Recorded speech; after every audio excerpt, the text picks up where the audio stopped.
Welcome to another Ironic Images tutorial. Today we're going to talk about drawing with Flash.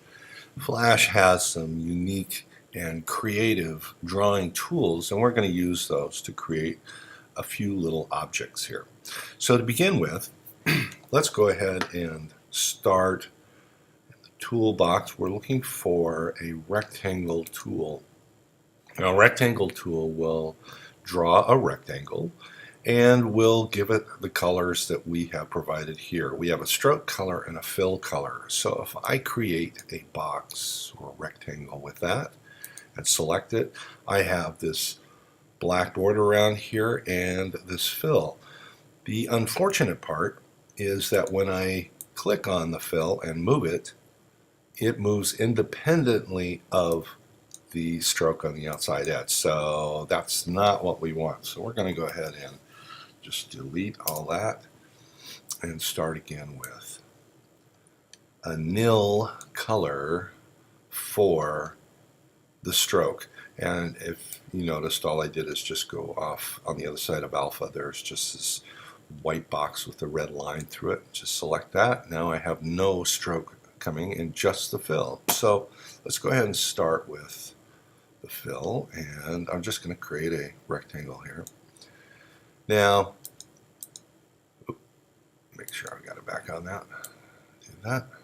There we go. Now I can select this, move this wherever I'd like on the page.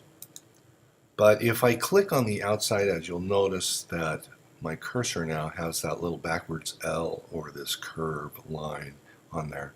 That means I can click and change these points, so I can make this whatever shape I'd like to do it. So I'm just going to bring that in a little on that side, and I'm going to take this and drag these out so it gives you that nice curve going around here. Drop a little curve here, a little bit more curve there. Okay, so we have a shape to start with.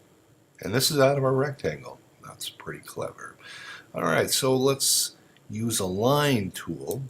And the line tool doesn't use the fill, it just uses the line.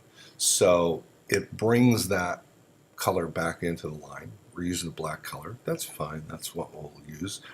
And you have a magnetic snap to object option here. So it will find the edge. If you're anywhere around the corner here, it finds that edge and it links to it, and then it just makes a straight line across to wherever you'd like to drop it. Here we go. I'm just going to put in a couple lines here. And just like with the rectangle tool, when I use the selection tool and hover over that line, I can go ahead and curve the line as I want. Let's add one more line. We're going to add an edge to this flying saucer.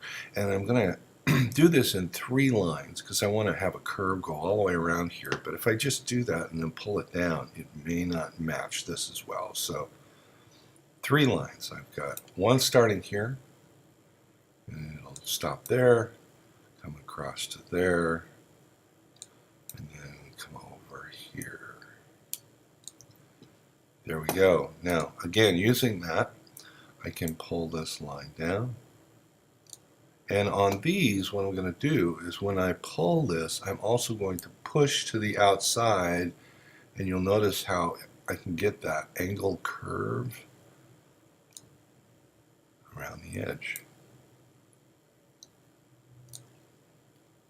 It's pretty darn easy. Now that I have lines that are separating this, you'll notice that now I can select each individual section. It's independent from each other. So I'm going to go ahead and do some fills on this. Let's start with, use the fill bucket here, and I'm going to start with a lighter color. Oop. I'm going to make that one a darker color. Probably not quite so dark. And then select that area, make that a little lighter. And I'm going to select this area up here, and That's the windshield, so I'm going to make that kind of this blue color and keep that the same. Now once you have those, you can actually take these black lines and delete them if you like. And all I'm doing is selecting it, hitting the delete key. So now we have the start of our flying saucer.